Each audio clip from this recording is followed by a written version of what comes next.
Hello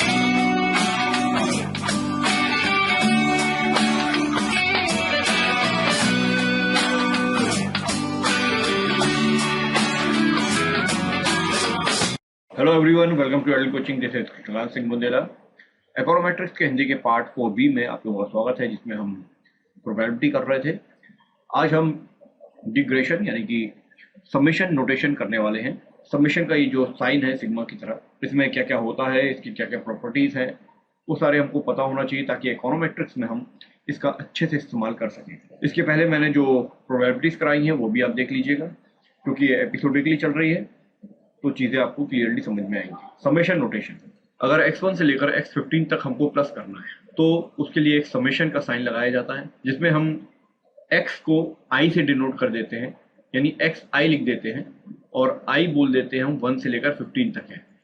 यानी इसका मतलब होता है x1 से लेकर x15 तक को प्लस करना। यानी ये पूरा लंबा लिखने के बजाय हम इतना सा लिख देते हैं। और यदि ये n तक हो तो x i में हम i 1 से लेकर n तक यहाँ लिख देंगे और इस तरीके से इसको डिनोट कर देते हैं। ये आपको पता होगा। यहाँ पर ये जो साइन है समेशन वाला, इसको बोलते हैं द सम ऑफ।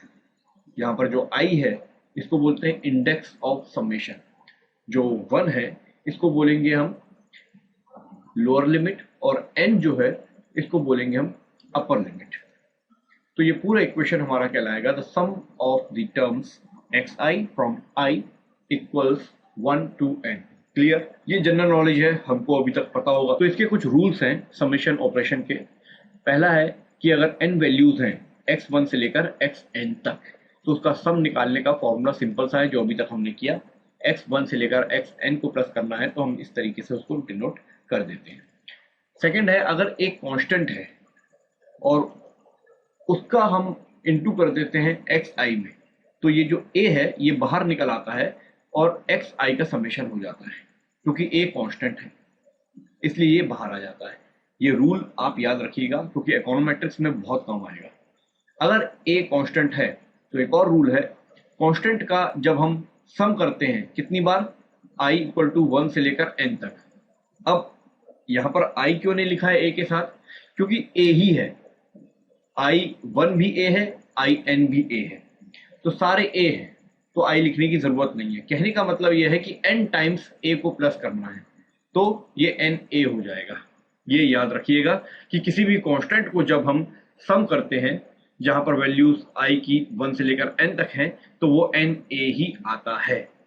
ये बहुत इस्तेमाल होता है इकोनोमेट्रिक्स। नेक्स्ट है x और y। अगर दो वेरिएबल्स हैं और इनका समेशन हो तो इस तरीके से फॉर्मूला बनता है, यानी कि xi और yi का समेशन है जहां i 1 से लेकर n तक है, तो इनको हम अलग अलग इस तरीके से लिख सकते हैं। x और y टू वेरिएबल्स हैं और अगर a कांस्टेंट दोनों में मल्टीप्लाई हो रहा है तो क्या होगा, a बाहर आ जाएगा और इस तरीके से प्लस हो जाएगा। ओके, यहां पर अब इंपॉर्टेंट चीज आ रही है, अर्थमेटिक मीन, यानी कि एवरेज जब n वैल्यूज का लिया जाता है।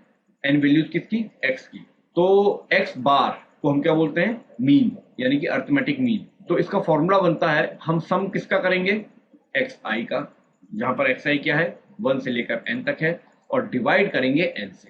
जितने भी नंबर्स होते हैं उनको प्लस किया जाता है और टोटल नंबर ऑफ टर्म से डिवाइड कर दिया जाता है। इसको डिनोट किया जाता है x बार से। ओके, इसमें नया क्या है, नया ये है कि हम इन सबको प्लस करते हैं, इस समेशन का ये मतलब है, और नीचे n लिख देते हैं, ये भी पता है। फिर नया क्या है, नया ये है कि अगर हमको इसका समेशन पता करना हो तो हम n को ऊपर ले जाएंगे, x बार के साथ मल्टीप्लाई कर देंगे, यानी कि समेशन ऑफ xi कहलाता है n x बार।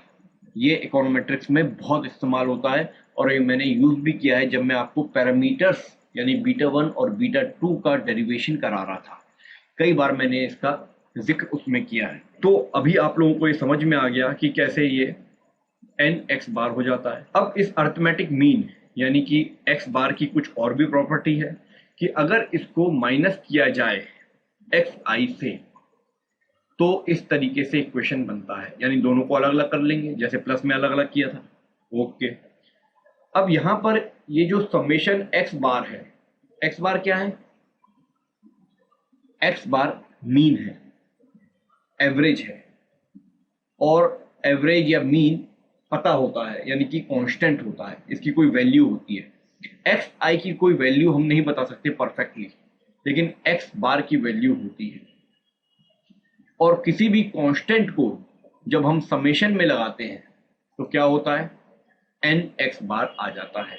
जैसा मैंने आपको एक प्रॉपर्टी में बताया था, अगर ए कांस्टेंट है और समेशन हम ए का कर रहे हैं तो ए का समेशन एन टाइम्स होगा तो एन ए हो जाएगा। इसी तरीके से ये एन एक्स बार हो गया। अब एन एक्स बार क्या होता है ये मैंने आप लोगों को पहले बताया था, वो होता है समेशन ऑफ एक्स आई। ये हमने प्रॉपर्टी अभी की थी। समेशन ऑफ एक्स आई क्या होता है, एन एक्स बार, यानी ये दोनों सेम हो गए, वैल्यू आ गई 0। कहने का मतलब ये है कि अगर हम समेशन निकाल रहे हैं एक्स आई माइनस एक्स बार का, एक्स आई क्या है, सबका सम, जितनी भी एक्स की वैल्यूज हैं, माइनस उसके मीन से किया जाए और समेशन कर दिया जाए तो वैल्यू 0 आती है। ये भी एक प्रॉपर्टी है, ये आपको पता होना चाहिए। नेक्स्ट है, we often use an abbreviated form of the summation notation. जैसे कि अगर फंक्शन लिया जाए, फंक्शन, मैट्रिक्स, सब में समेशन होता है। जितने भी हम नोटेशंस देखते हैं मैथमेटिक्स में, सब के अंदर सम को हम लगा सकते हैं, समेशन को लगा सकते हैं।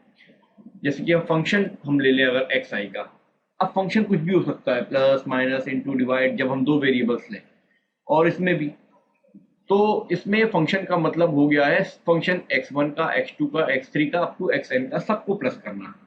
ओके, अब several summation signs can be used in one expression. Suppose the variable y takes n values और x टेक्स m वैल्यूज। दो वेरिएबल ले लिए, y के n वैल्यूज हैं, x के m वैल्यूज हैं, और हमने फंक्शन भी डिफाइन कर दिया कि f(x, y) का मतलब है x प्लस y। तो हमको डबल समेशन लगाना पड़ेगा। इसमें हमने क्या किया, फंक्शन लगाया है एक्स आई वाई आई में, और फंक्शन एफ एक्स वाई का होता है एक्स प्लस वाई, ये हमने डिफाइन किया हुआ है। तो फंक्शन ऑफ एक्स आई और वाई आई की जगह एक्स आई प्लस वाई आई आ जाएगा, और दोनों को समेशन हम साथ साथ कर देंगे, जिसमें एक्स आई कौन सी वैल्यूज लेगा 1 से लेकर n तक, और वाई आई कौन सी वैल्यूज लेंगे 1 से लेकर n तक। मगर ये साथ साथ होगा कैसे, ये ऐसे होगा। सबसे पहले हम क्या करेंगे, हम एक को कांस्टेंट ले लेंगे। तो यहां पर क्या हो रहा है, x1 के साथ y1 लेंगे, x2 के साथ y1 लेंगे, x3 के साथ y1 लेंगे, एंड सो ऑन xm के साथ y1 लेंगे। फिर यहाँ पर x1 के साथ y2 लेंगे, x2 के साथ y2 लेंगे। यानी हमने क्या किया, यहाँ पर xi ले लिया और यहाँ पर y1 ले लिया। y1 कांस्टेंट हो गया और xi की वैल्यू चेंज होती जाएंगी। यानी पहले क्या क्या प्लस होगा, x1 प्लस y1, फिर क्या प्लस होगा, x2 प्लस y1, फिर x3 plus y1, and so on xm plus y1। ऐसे ही करते सब में प्लस होगा। इस तरीके से हम प्लस कर सकते हैं, और इसको आगे पीछे भी कर सकते हैं। ऐसा नहीं है कि पहले हम x की वैल्यू ले लें फिर y की ले लें, हम आगे पीछे भी कर सकते हैं। यानी यहाँ पर हमने xi yi लिया है तो xi प्लस yi होता है इसका मतलब, लेकिन हम समेशन इसको m वाले को आगे लिख लें और n वाले को पीछे ले लें, ऐसा भी कर सकते हैं, कोई दिक्कत नहीं है इसमें लिखने में। मगर ये सारी प्रॉपर्टीज हैं, ये आपको पता होना चाहिए समेशन की, ताकि इकोनोमेट्रिक्स में आपको ये काम आए। That's it. ये बहुत छोटा वीडियो था, क्योंकि इसके बाद जो मैं बताने वाला हूँ वो थोड़ा लंबा होने वाला है और इस टॉपिक से हटके है। एक्सपेक्टेड वैल्यूज वो हम नेक्स्ट वीडियो में करेंगे। Thank you.